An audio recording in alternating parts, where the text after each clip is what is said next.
Hey guys, Lizardlea here for day 22 of Four Heavenly Beasts, the Heaven and Earth design.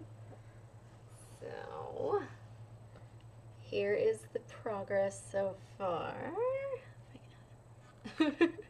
So, pages 1 through 3 are done, and I've started page 4. It's probably gonna not look like I'm gonna get a lot done today just because it's more of setting the groundwork, because I want to be able to not worry about having to count my stitches as much. So, but this does mean we're getting closer to where the dragon is, and the dragon is my favorite one, obviously. Okay, I'm gonna go cross stitch now. Alright, so we left off with some horror movies, so we're gonna pick up again with some horror movies that we watched recently. We watched The Witch, spelled V-V-I-T-C-H, so I always called it the V-Vitch, but, you know, or the V-Vitch. It's, I don't know, like, it's weird. I was not impressed with it upon finishing it. I was happier with it a couple days later, once it, like, settled. Yeah. But in comparison to other horror movies, like, I have no interest in seeing it again. I already caught the potential double mystery thing. Yeah, explanation for what happened. Do we want to just jump straight into spoilers, or do you want to give like, a little summary? the brief non-spoiler synopsis is it's a New England family in the time of like literally the Pilgrims. They're living, I forget where, somewhere East Coast, obviously. What it's supposed to be, but it opens with obviously some sort of religious dispute being resolved between the father of this family and the town, with him to put it succinctly, saying, you know, fine, screw you, and then the family getting exiled. And they move out. So they're going to go live in the woods, and lo and behold, things go poorly from there. Mm-hmm. Yeah.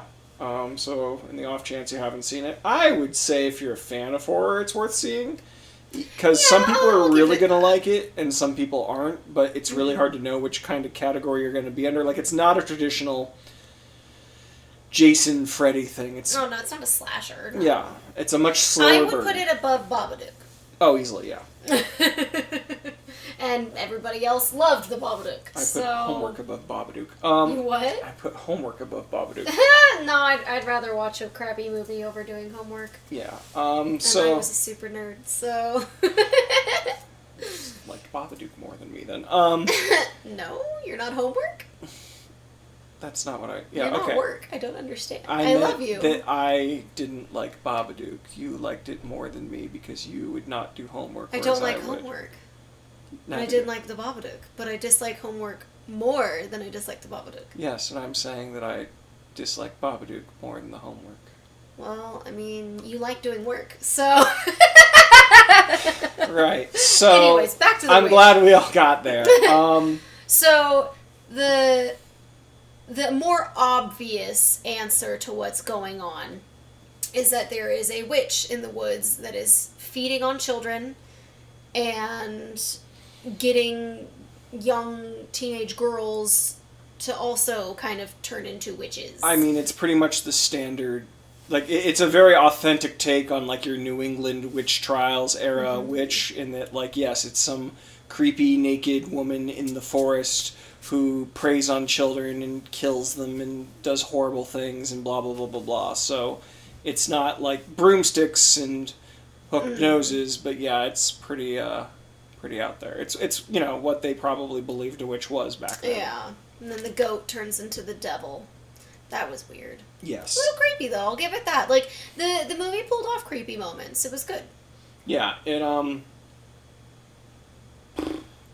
opens up really violently, well, really disturbingly, I guess, and then it kind of just lets it all boil, and how effective that is kind of depends, I think, on what you're coming in with. Like, I knew the alternate view already before coming in, and you, I don't know. I didn't, but as soon as you... Okay, so the other potential answer to what's going on is that the corn is rotting, And they've been eating that, and it's causing hallucinations.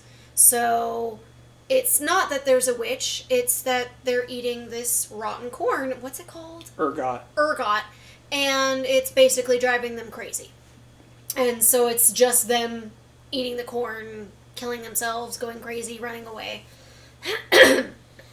And there's a scene, I mean, and it doesn't even last full 3 seconds. They do a close-up of the corn. Yeah. And David was on his phone, and I was like, oh, wow, that corn is really rotten.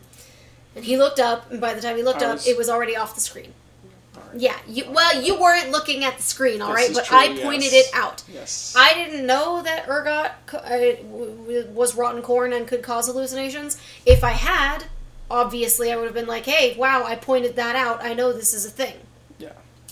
So it could be a mystical thing, or it could just be rotten crops thing. Yeah, I mean, the thing that's interesting is the movie actually. So the other thing that this director did is The Lighthouse, which I have my own issues with, and maybe we'll talk about. Well, you haven't seen it, right? I don't want to see it, so right. You can talk about it all you want. Short version, I take some issue with that movie because it likes to kind of not be clear. It's a very good movie in a lot of ways, but it could be a much better movie because I don't like when a director sort of just, or writer or whatever, shotguns ideas out there. Like, oh yeah, it's a horror movie, but maybe it's really commentary on the Cold War, or maybe it's really about ergot poisoning, or maybe, and you just mash all your ideas together and give enough hints that any idea could be supported, but never enough evidence that any idea is correct. I think there's a proper way to do that. And that is Clue.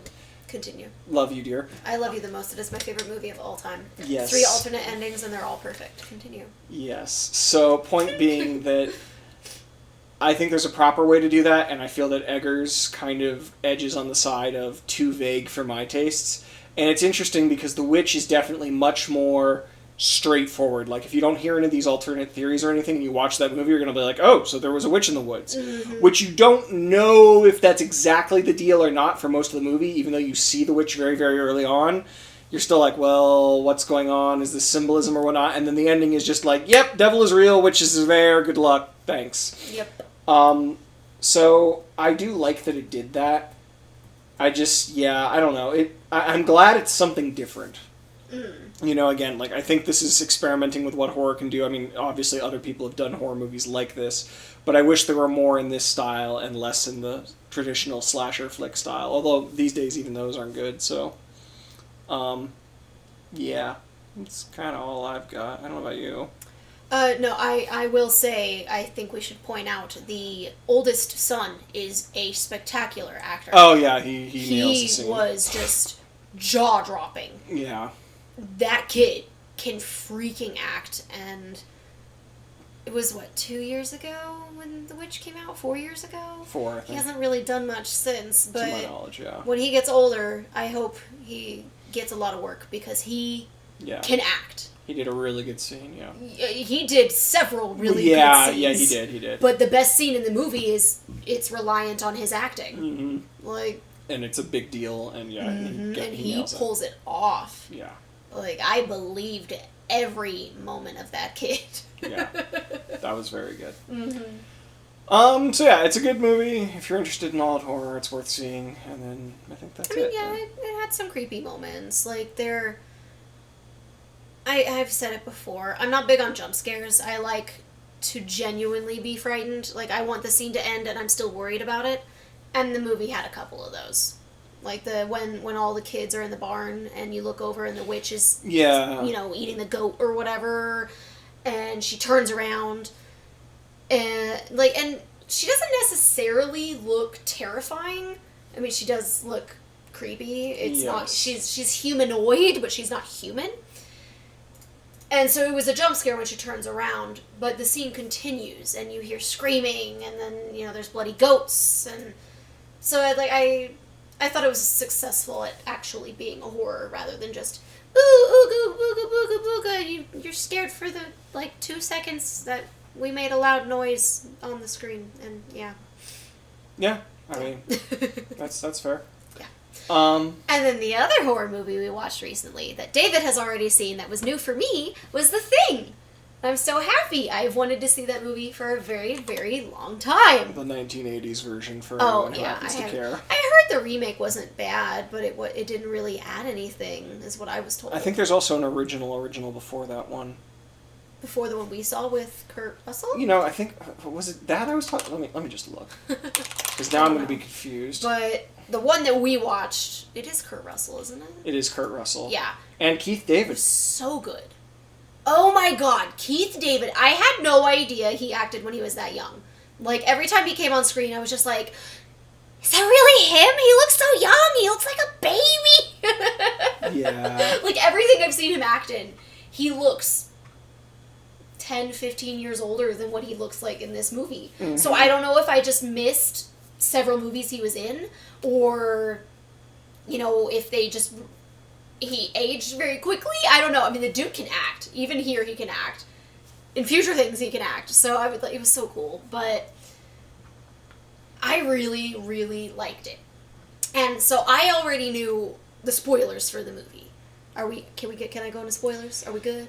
Do you want to do a summary? Maybe we should do the brief plot. Okay. Yeah. Well, just give people I don't know. I'm asking you. So, yeah. You're better at the summaries than me. The synopsis is that they're in an Antarctic base, and I believe, the American Antarctic base just starts at that. And then all of a sudden, out of nowhere, this helicopter is shooting at this husky, who is so pretty. He was so beautiful, you guys. Yes. I was so upset. Why is he shooting him? I knew why, but still.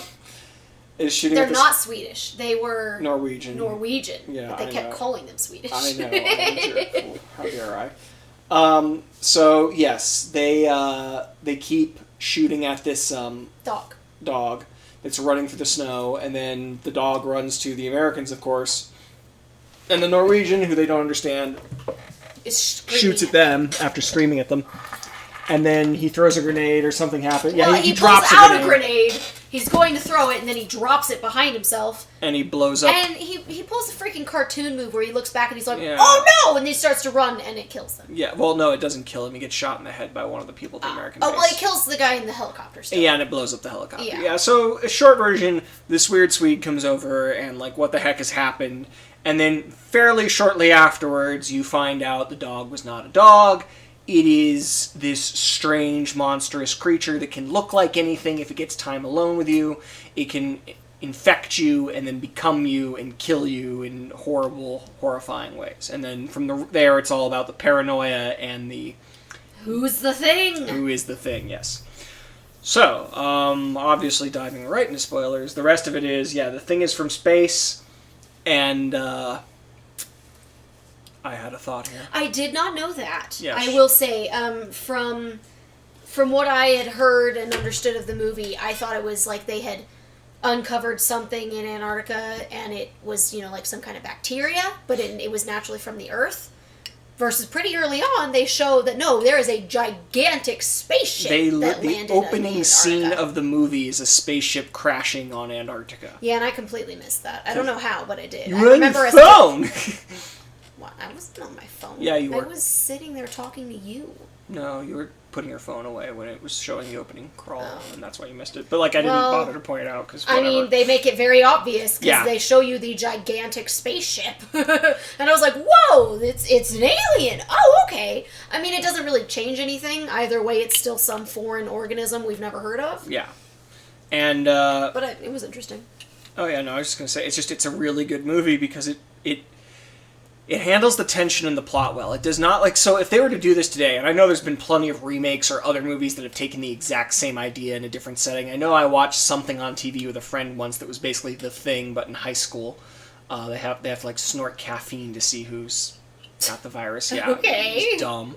But the thing is that I would expect a modern movie to spend, the first 45 minutes not even showing the monster, lots of stupid fake scares, lots of, gee, he's acting weird, lots of, no, this gets right to it pretty much. Almost immediately stuff is happening, and way faster than I expected. You see the alien, and everyone is aware of it. It's not one person knows, but nobody else does, or nobody will believe them. It's straight up, we see the dog split its own skull open and, murder three other dogs. Others. Yeah.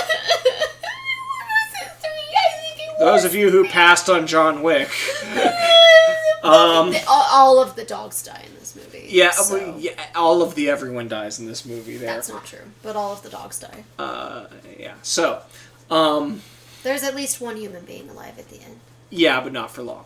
He is doomed. This is true, but still alive by the end of the movie. Yeah. However, the dogs are all dead. Yeah. So don't get attached to the dogs, no matter how beautiful they are. They're so gorgeous. It's not fair. Uh-huh. I would be the guy in the movie that was like, I have to go help the dogs. That would be me. Because, yes, save the dogs. Yes. So, either way, without going into each character, because there's kind of no point. They're all little... They have enough character to be characters, but it doesn't really matter, because the point is more just that they're believable enough as people, so when they act paranoid and weird, you can be like, yeah, I'd probably feel the same way. Like, oh, yeah. There are definitely moments of stupidity of, like, let's all split up, but it's not... Oh, my gosh. Every single time they split up, I screamed at the TV. And I felt it was a little more justified than you did, especially because... See, when it was groups of 2 or more, I was cool with it, but when it was a single person, I was like, really? Really? That's you're dooming him. Probably, but yeah, I mean, at the same time, you also don't know that you're not dooming the group of 2 because one of them's the alien, and now there's so. I mean, especially this movie was what, in the 80s? 80s, early 82. 82. Versus now, we've seen so many horror movies. We are aware of these tropes. Yeah. So we like to think oh, if I was in a horror movie, I would not do this stupid thing. Yeah.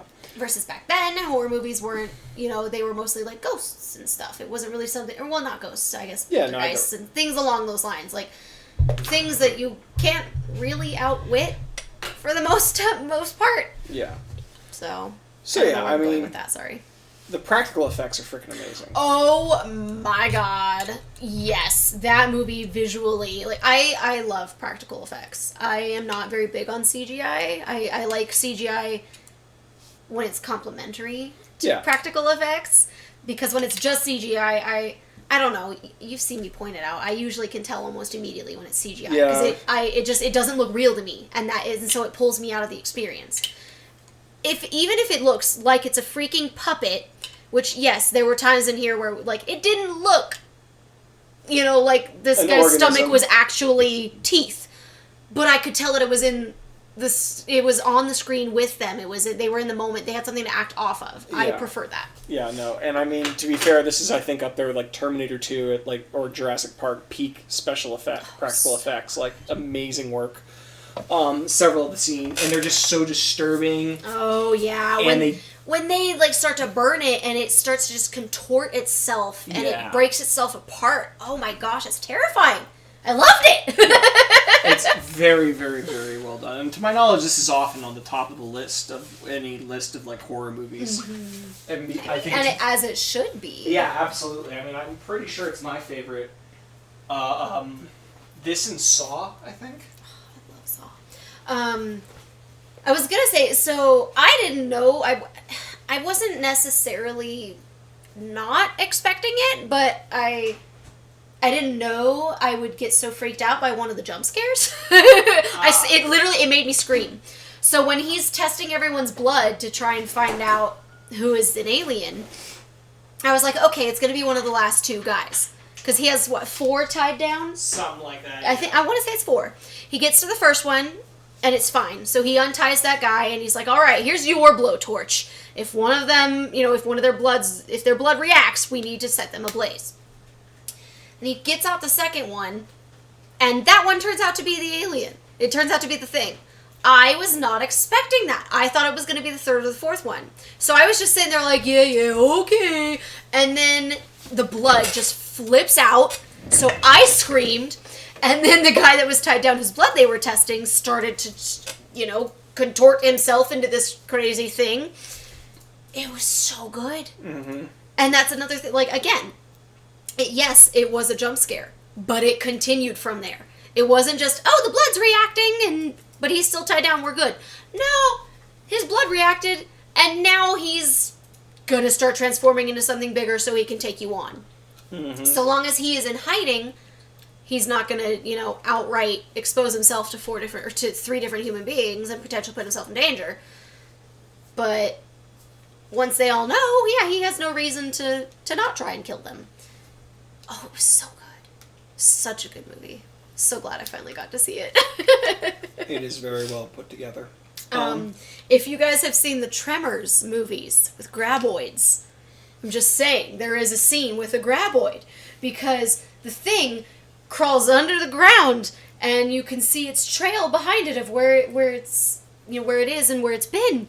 And I was like, it's a graboid! So I was very excited. I love Tremors. I love all of them. Sorry, what were you going to say? Oh, no, yeah, I agree. Like, it's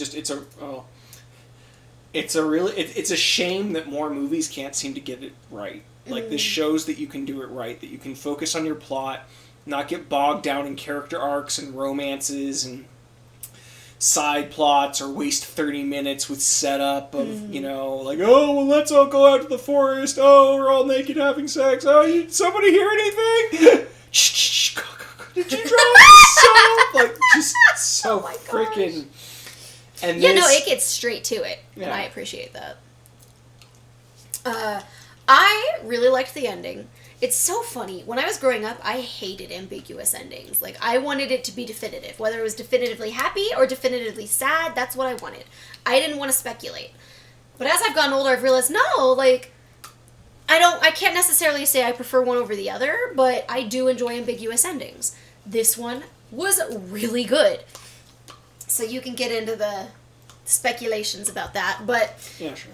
You end up with I don't remember Kurt Russell and Keith David. Yeah. Is it the two of them? Yeah. They're both alive, or at least they appear to be. Someone who is in their form is alive. And they sit down, they're next to each other, and Keith David's character takes a drink of some alcohol. Kurt Russell's character, like, snickers a little, and then it ends. So you're left thinking, is one of them the thing? Or, because was it ever definitive that there were two or there was only one? Because I swear at one point there were two of them. Confusing, as I understand it, because, like, the idea is that I think it can, like, multiply. Like, if you get infected by its blood, you'll be 1, 2. Mm-hmm. So now there's 2. There's definitely looking like there's multiple at the start because they burn one to death and another escapes. Mm-hmm. So that kind of, I think, supports that theory, but I don't remember exactly what the specifics are there. I mean, either way, you don't know if one of them is a human, if one of them is the thing, if it's both, if it's neither. And it ends. Yeah, and I think that's a great ending, especially because, like, it's kind of implied... I feel like that it's pretty heavily implied that no matter what, the thing kind of won. Yeah. Either A, they just killed it because they blow up the whole base, or B, it won because one of them is at least infected, and therefore they'll both freeze to death in the coming moments, but it'll survive the cold, and then as it did before. Someone will pick it up. Well, granted, I guess it was probably in its spaceship before, but who knows? But yeah, it pretty heavily implies that, like, yeah, this is not a happy ending. And then the thing I had heard, which I have now heard was confirmed, is untrue, so at least this time I know I'm full of it. I still think it's an interesting take, though. Earlier in the movie, they put gasoline and kerosene in these wine bottles. Because they discovered that fire is really good against the thing, and they make Molotov cocktails. So, the problem is, at the end of the movie... And there's a lot of setup that, like, makes this believable. I watched the movie again just to confirm this when I first heard it. And there's a lot of theories that come out that you hear about that, like, oh my gosh, so-and-so is this or that, and you watch the movie and you're like, that doesn't make sense. You have to ignore this scene, and this scene. And so I watched the movie, and it does hold that at the very end he hands him the kind of wine bottle that they were carrying around as Molotov cocktails. And he drinks from it, Keith David does. And so I believe it's implied that, like, yeah, the thing wouldn't know, or maybe even directly shown that the thing will, like, eat stuff because it doesn't know that it's supposed to be poisonous to humans, so it just acts like it and goes, meh, whatever. And so now Kurt Russell knows he's a dead man because Keith David is the thing. And it's drinking kerosene. It's drinking kerosene and pretending that it's wine. So I've heard that that is confirmed, not intended, not correct from the director himself or writer himself. It is interesting, though. I like that idea. It's a fun little thing to keep in mind when you watch it because, like, it does completely support that theory from what I've seen. So it's kind of neat. I think that's all I've got about it. It's a great movie. Go see it. Yeah, it's totally worth it. Like, I mean, honestly, the practical effects alone are just insane. Mm-hmm. I really wish more movies did things like this. Yeah, absolutely. Mm-hmm. What's next? So do we want to stick with horror? Because we have the Saw. I mean, it's up to you. We might as well knock out the Saw series. It's the last horror on this. All right. I love Saw, you guys. David doesn't. But okay, I love the Saw series. Yeah. I love every movie. Someone has to. Yeah. A lot of people do, honey. Some. Not most, but a lot. There's dozens of us. Oh, there's more than a dozen, but okay. 2 dozens of us. No, there's more than 24 people. Screw you. No. Go. So, okay, the first Saw, short version if you live in a cave. The Saw movie is about this serial killer who's putting people in these horrific traps as kind of like karmic punishments. Like a guy pretended to slit his wrist. Well, didn't pretend, but he slit his wrist, but in such a way that he knew he'd survive because he felt like he needed the attention or something. Who knows? That's what the Jigsaw killer said. Yeah. And so they shove him in a room full of razor wire, and the guy's got to crawl out to escape or he'll starve to death, and in crawling out, of course, does not survive.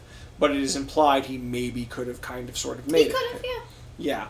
Another guy is put in a room with broken glass all over the ground, covered in flammable material, like a gel, holding a candle, and there's a zillion safe code combinations written all over the wall, and he has to figure out which one is the one for the code. He drops the candle on himself eventually and burns to death. And then the main one that's plot relevant is there's a girl in a room with a giant reverse bear trap on her face, wired to her jaw, that's going to basically rip her jaw off. Well, probably, catastrophically wreck her skull, unless she gets the key, and the key is inside another person who's been paralyzed but is conscious. And but the Jigsaw killer tells her that the guy is dead. Yeah. She figures out as she's cutting into him that he's just paralyzed and conscious, and she finds the key and survives, and so they're trying to figure out what's going on. And then the other main thing is that there's a couple of characters he's a doctor, right? And Gordon. What's the other guy? A photographer? Yes. Yeah, and they're captured early on, put in this room, chained to various things. Yeah. And then they're in a bathroom. They're in a bathroom, yeah. A gross, disgusting bathroom. Yeah, a horrifying looking bathroom. And there's a dead body in the middle of the room, and they're told, you need to escape or the room will lock and you'll be left here forever. Well, yeah, it's you have to kill the other person, and then you get to make it out. Yeah, if you kill the other person, you can leave. Or something like that. I think the clue's a little more... Whatever, doesn't matter. The doctor has to kill the photographer in order for his family to not be murdered. Right, and the photographer needs to... I think he has to kill the doctor to take I'm it out, doesn't almost positive no, because remember the keys in the... I happen to know some of the more plot, and the keys in the tub and all that junk, and... Yeah, and unfortunately it was not tied down, so yes. When he woke up and the plug got pulled, the key went down the drain. Yeah. It was not supposed to happen that way. Yes, I know. So, anyways... Well, everyone knows by the end of the movie. Not by the end of that movie, no. Yeah. No. Yeah. No. We'll talk about this in a moment. So, point is... Oh, you're right. Yes. It's later when you... Yes, thank you. Okay. So, the first... So, I'm going to do my side of this because I only watched, 3. And then I'll let you dive in. The first Saw movie was one of the best horror movies I'd seen. Because it understood dread, it understood pacing, it understood mystery. You've also got some detectives investigating this. Oh God, what's his name? The black actor. Oh, he's such a good actor. What's his name? Isn't it the same guy from frickin'? Oh my God, I'm drawing a complete blank. Excuse me while I. Danny Glover. Danny Glover, thank you. Yes, from. Sure. No, he's from... It's famous. He's from... Is it Lethal Weapon? Or... Oh my God, I love Lethal Weapon! Those movies are so good. Yes, that's him. Okay, cool. Yeah, I'm not crazy. So anyways, point is, Danny Glover is investigating as well, and there's a whole bunch of stuff going on. But the movie manages to split its multiple plots quite cleverly, and it's smart. It plays by its own rules. It gives you clues that you don't realize they are, and that way it earns the big twist at the end, which, massive spoilers. The body in the room that appears to, like, it's implied the body blew its brains out, like that he had too much poison in his bloodstream, so he just shot himself in the head instead. And at the very end of the movie, the body stands up, and it's literally the serial killer. So it's really well earned, and they've gone through hell. And it's a great setup. It's a really clever setup, and it sticks with its gimmick. And so the second movie, I was like, okay, the first one was good. I'll go see a sequel. They're in a house, and it's a variety of people, and there's a trap in each, or they have a poison in their system, and they need to get a syringe that they need to inject themselves with so the poison doesn't kill them. Or the house is venting poison into the building. Yes. So they all need to get an antidote, and there's a trap somewhere in the house, in theory, for each of them, and that it thematically fits the crimes that this killer has observed in them. And there's a note specifically left for the person. Yes, like right off the bat, who is supposed to do the trap. One of them dies. But as you go through the movie, you see the rest of the traps, but you don't see the person who's supposed to encounter the trap, because very early on, in my opinion, I want to say halfway through the movie, maybe even less, the strong, violent guy, who is a drug addict or something, or roid rage or whatever, loses his damn mind, gets a bat with nails in it, and starts killing everyone, because he's just going to kill them all and take their syringe. They all have codes on the back of their necks, right. So he wants to get the code in order to get to the safe that is confirmed to have a syringe in it. He only wants to save himself, so he's like, I'm going to get everybody's codes, open the safe, and I'm good. Yeah. The safe is not a trap. Yeah. So he's not going to potentially get hurt. Yeah, that's what it was. The trap that was set for him was the needle pit. Yeah, and he threw someone else in. And he threw Amanda into it. Yes. And Amanda was the girl with the bear trap in the first movie. Yes. So, yeah. I didn't like it because I already wasn't sure about the setup, but I was like, okay, this is kind of interesting. Like, I want to quickly clarify something. The first movie is not that violent. It's a violent movie, but it's not... Yeah, the really gory stuff, you don't see. It's mostly discretion shots. There's one or two gory things, but they don't really show them. They more show the after effect. Mm-hmm. It is about the atmosphere and the pacing. The second movie is where it starts getting into the glorifying the gore, which, like, it's a horror movie. Horror movies do that. I get that. But I kind of liked that it was more cerebral and not just, cool, let's go see a bucket and a half of fake blood everywhere. So, either way, it devolved into my least favorite plot for a horror movie, which is we had a really cool setup, we don't know how to finish with this, so let's just have someone chase them around. Freddy Krueger chases her... Well, Freddy Krueger's a little deeper, but like Jason chases... You don't get to talk about Freddy Krueger. Okay, fine. Jason, Leatherhead, what's his name? Leatherface, and Michael Myers all chase teenagers around with weapons. Scream 2. This is the exact same thing, just in a different setting. It's a guy chasing them around. It's man versus man. It's not very interesting to me. I've seen it a million times before, and it is, in fact, it reminded me of Cube. It is the same setup as Cube in a sense where, yes, the entire house is filled with traps and dangers, but the biggest danger right now is the person trying to kill you. I thought it was really boring and not very interesting. There's one or cool, clever things done, but a majority of the movie just didn't entertain me. And then I saw 3, which I have vague memories of, and 3 is just where I think they went completely off the rails, and it's not necessarily a bad movie, but now it is a cult, gore, violence movie. Like, let's just show the coolest, grossest ways to die. It's not very clever, in my opinion. I do know that there's an overarching thing going on that they did plan from the beginning, and that's clever. But overall, the movies go from being well-paced, clever, standalone movies in the first one to cult, pulpy, gore fests. And I noped out after the third one because I was like, that wasn't good, but it wasn't bad, but I don't have any desire to see any more because I know exactly what they're going to do from here on out now, and, well, I don't really need to see them just randomly kill people in 40 million different ways, even if they are creative about it.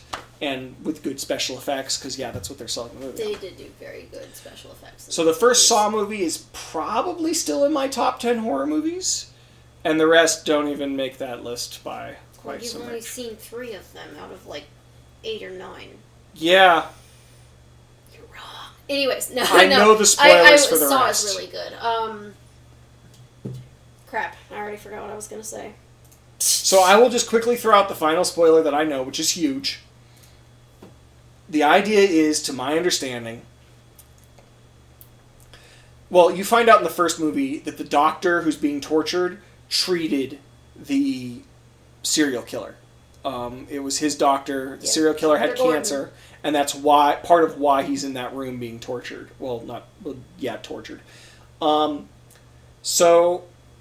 He's cheating on his wife or something. Yeah, he's cheating on his wife. That was the other thing.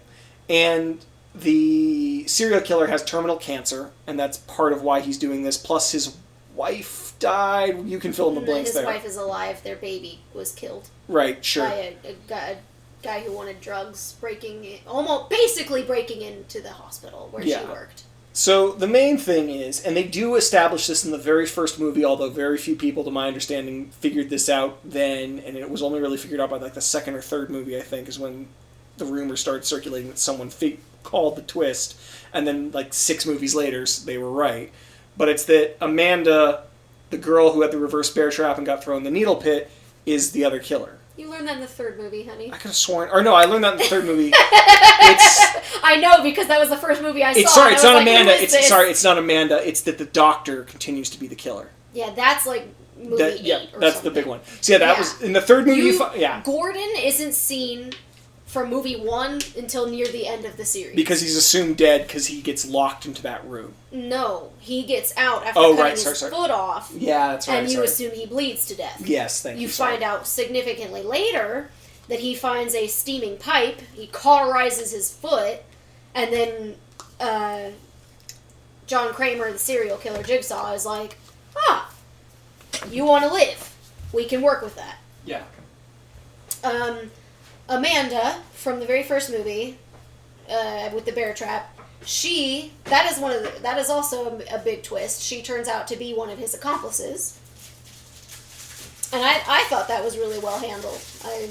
That girl can act. Her and John Kramer can freaking act. And they have really good chemistry together, too. Yeah, the acting was good.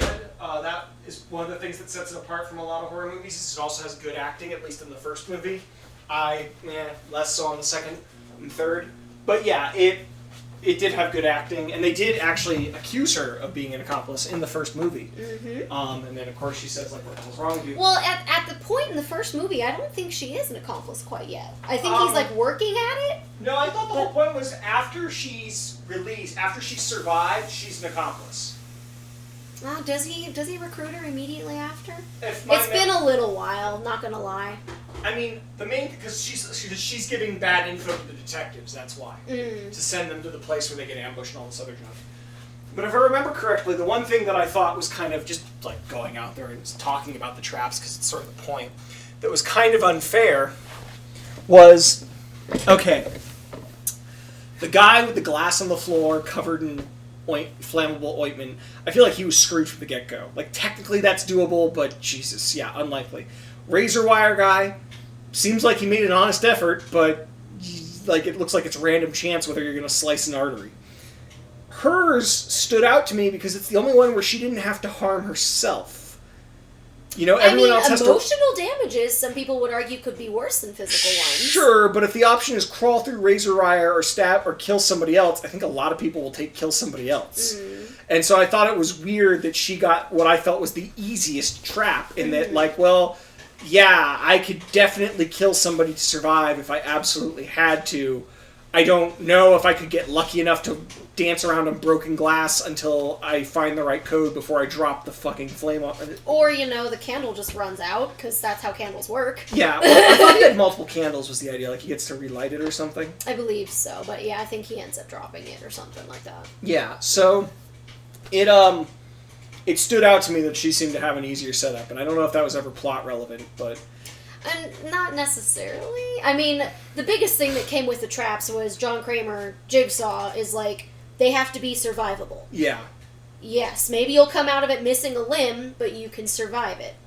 Versus his accomplice Amanda is just like, yeah, no, if I hate them, I'm not going to make it survivable. Yeah, and the most well-known one with her is the angel wing one, yeah. where they took the female detective, and it's attached to her ribs. She puts her hand in a jar of acid to get a key out. She unlocks it.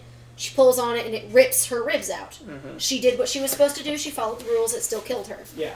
Because Amanda doesn't like her and didn't want her to survive. Yeah. The next accomplice you learn about, Hoffman, is kind of the same way. He's like, I hate you. I don't want you to survive. He sets up his own, pretending to be Jigsaw, because this guy, I think he raped and killed Hoffman's sister. And if he crushes his hands, he's supposed to survive. He crushes his hands, it still kills him. And, of course, Kramer is not happy about either of these things. He's like, this is meant to be a test. Isn't he dead by then, though? By which one? The third movie? He dies in the third movie. Yeah. Yeah. Isn't Hoffman after that? Hoffman is... Yeah, he's after that, but, I mean, you learn later he was there for that. Oh, okay, yeah, okay. Because Amanda and John Kramer are not strong enough to do some of the things that have happened. Yeah, and they'd actually thought about that, yeah. Yeah. I don't know where I was going to go from there. It was just the idea that, like, what the ethos behind it all was. Oh, well, so John Kramer had cancer, and he drove his car off a cliff because he just wanted to end his life.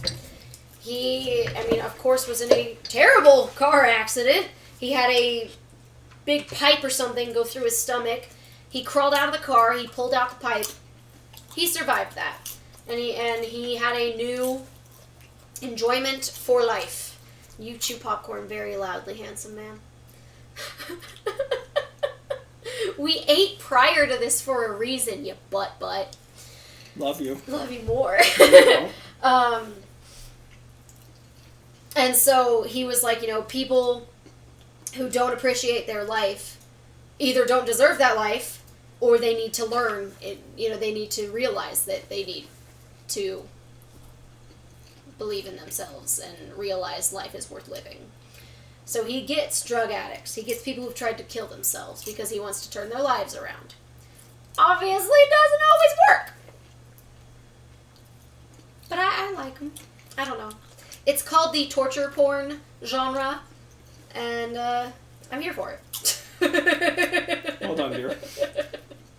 Eloquent. Mm-hmm. I feel like the first Saw reminds me a lot of 7. Oh my god, 7 was a good movie. Yeah. And the rest do not. Or the rest that I have seen do not. Yeah, they all basically go down that route. Yeah. None of them are quite up to the standards of the original Saw. But they also had insanely higher budgets. So, of course, people were going to be like, yeah, more of this.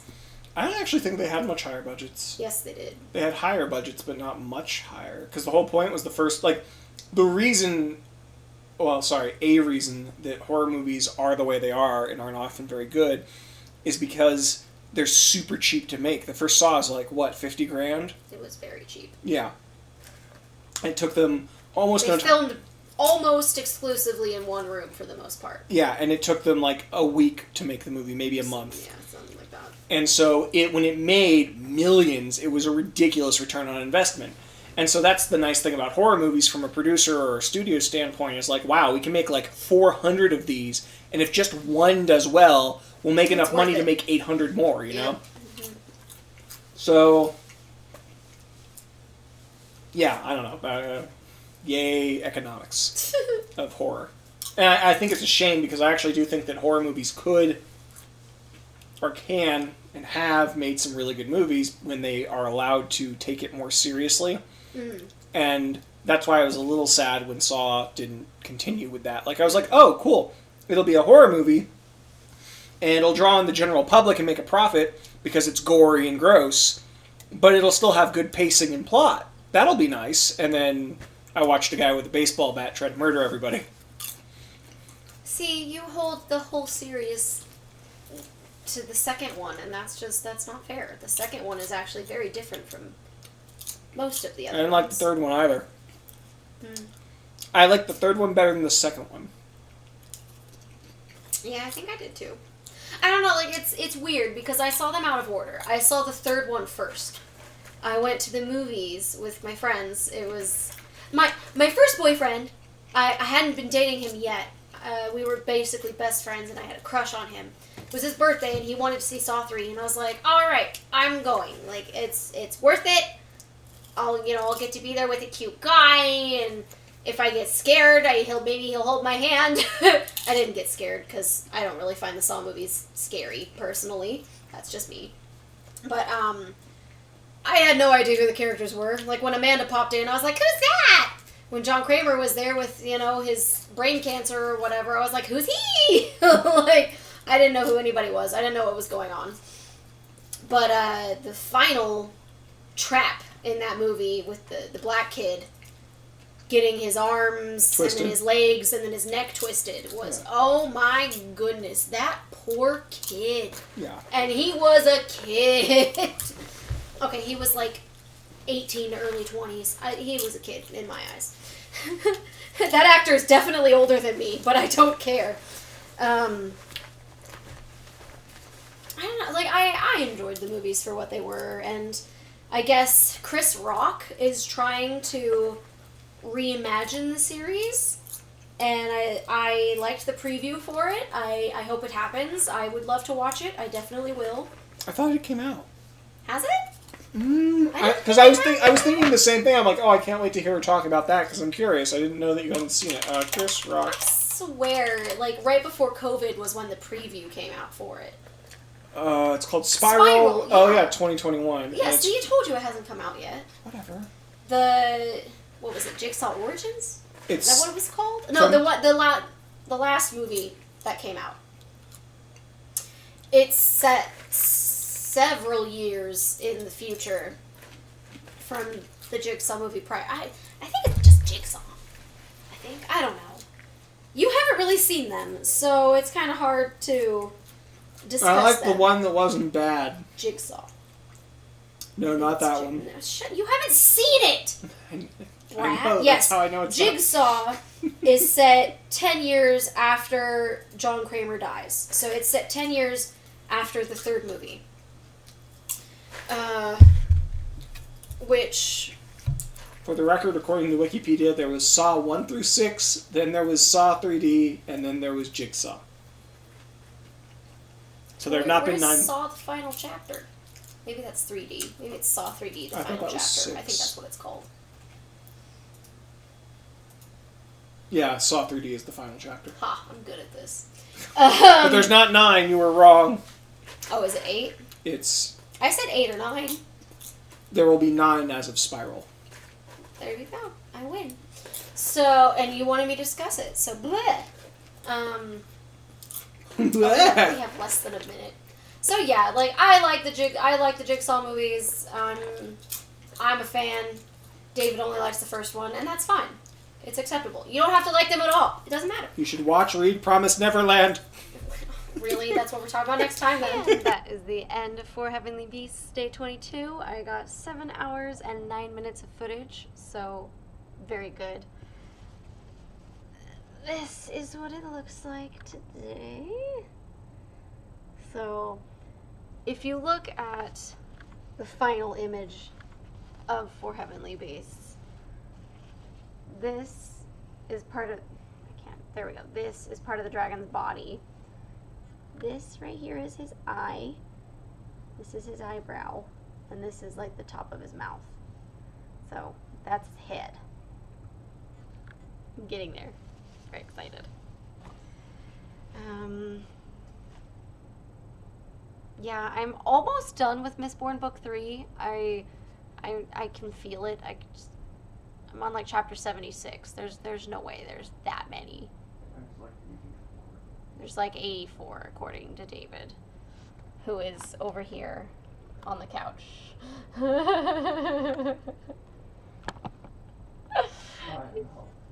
You are so helpful, handsome man. I love you. Why aren't you saying it back? Why are you being a butt?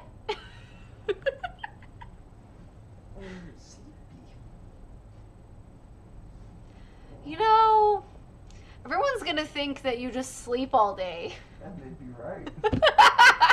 On the weekends, yes. This is true. He is a night owl.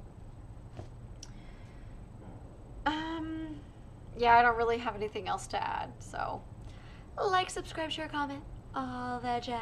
We'll see you guys in the next video.